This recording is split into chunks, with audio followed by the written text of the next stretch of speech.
Thank you for pressing play. Your presence here brings joy to my heart. Greetings, viewers.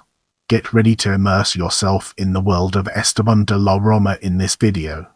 Office equals Senator of the Philippines. Term start equal July 5, 1945. Term end equal May 25, 1946. Party equal Nacionalista 1941-1947. Birth date equal birthplace equal Molo, Iloilo, Captaincy General of the Philippines. Death date equal death place equal Bago, Negros Occidental, Philippines. Esteban de la Rama. Alternative spelling: Esteban de la Rama was a Filipino general during the Philippine Revolution, entrepreneur and politician of the Nacionalista Party (NP), who became a member of the Philippine Senate from 1941 to 1947. Now, it's time to shift gears and explore early life. De la Rama was the son of Isidro de la Rama, a large landowner of sugarcane plantations, who served as one of the vice mayors of Iloilo in 1890, which was granted city rights on January 31, 1890, by the then Minister of Colonies of Spain, Manuel Becerra. He himself completed his schooling in the Philippines and abroad.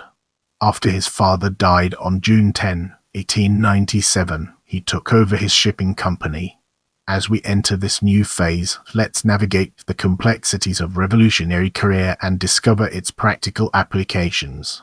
During the Philippine Revolution of 1896-1898, he served as a general in the Revolutionary Army. He was temporarily vice president of the veterans organization Los Veteranos de la Revolution and held the rank of Major General and commander of the 6th Division of the Philippine Islands National Volunteers. On September 15, 1898, de la Rama became one of the delegates for Iloilo at the Malolos Congress, at which the Malolos Constitution of the First Philippine Republic was adopted. Along with Apolinario Mabini and Pedro Paterno, he was one of the co-signers of the Malolos Constitution in Barasoan Church on January 20, 1899.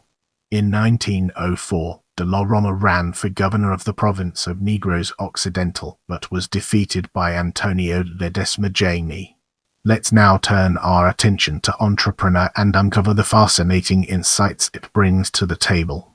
He later became CEO of the family business Hios de la Rama and, among other things, represented the demand of the Negros sugar producers for a reduction in tariffs during a visit by the U.S. Secretary of War and former Governor-General William Howard Taft to the Philippines in August 1905.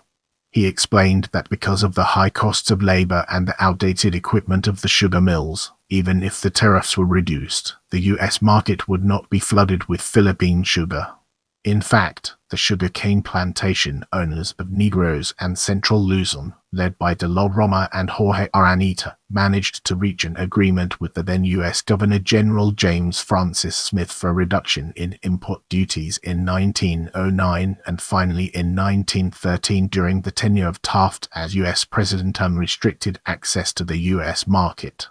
Over the next few years, the share of native Filipino sugar producers such as de la Rama, Miguel Osorio, and Julio Javellana grew, although their share of exported sugar, at 6.8% in 1919, lagged far behind the shares of foreign plantation owners.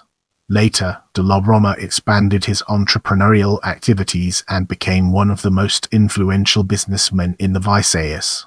During the 5th Philippine Legislature from 1919 to 1922, he was granted permission on February 22, 1921, by Laws 2983 and 3035 for a period of 50 years to construct electricity and power plants and the associated infrastructure in what is now Iloilo City, to install, expand and operate municipalities of Yoro, Lopos and Arevalo. In 1923 he founded the Panay Electric Company PECO. In addition, in 1924 he was the founder of the first Chamber of Commerce of the Philippines in Iloilo City. His de la Rama Central group of companies also included the de la Rama Steamship Company, Inc. in Iloilo, which had the ferry rights between Iloilo and Negros since its founding in 1931. The de la Roma Steamship Company had the two ships Don Esteban and Don Isidro built by the Friedrich Krupp Germania shipyard in Kiel in 1939, which were used during the Second World War in the Pacific Theater as a troop transport for the U.S. Armed Forces. Now, let's shift our perspective and explore Senator through a fresh lens, unlocking new perspectives. After the reintroduction of a bicameral legislature was implemented in 1941, de la Roma, who was dubbed the Grand Old Man of the South by then-President Manuel Quezon, as elected in the Senate elections on November 11, 1941 as a candidate of the Nacionalista Party. However, he and other senators were not able to take office due to the invasion and occupation of the Philippines by the Japanese the following month. The first Senate session took place after the liberation of the Philippines on July 5, 1945. Only 14 more of the 24 members of the Senate took part in this first meeting, since the other members were either deceased or accused of collaborating with the Japanese occupying power. An election period of 2, 4 and 6 years for the first senators after the end of the war, originally planned for September 1945, was abandoned.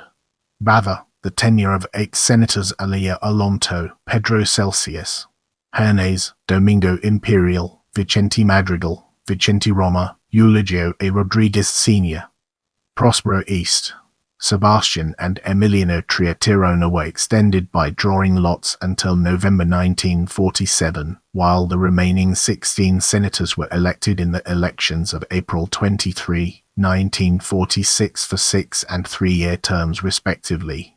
He was a formal member of the Senate from January 1, 1942 to May 22, 1947.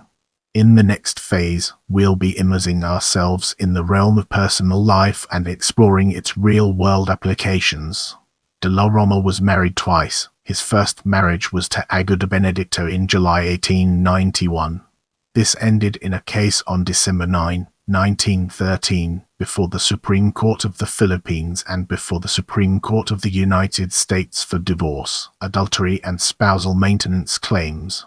His second marriage to Natividad Nati Aguilar produced Lords de la Roma 1913-2011, who later married Sergio Serging Osmear, Jr., who later became a senator and governor of Cebu, and was a son of the President Sergio Osmear. Serging Osmear also became president of the de la Roma Steamship Company in 1948.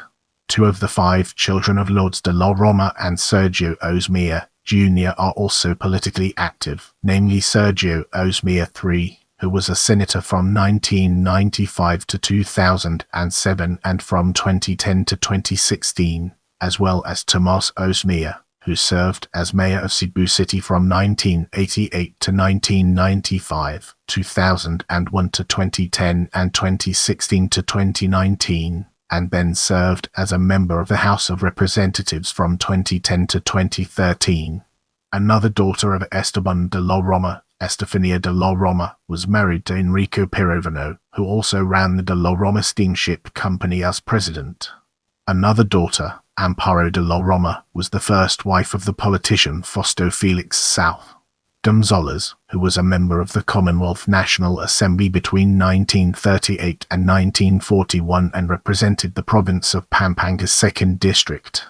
If you enjoyed this video, don't forget to give it a thumbs up and subscribe to my channel.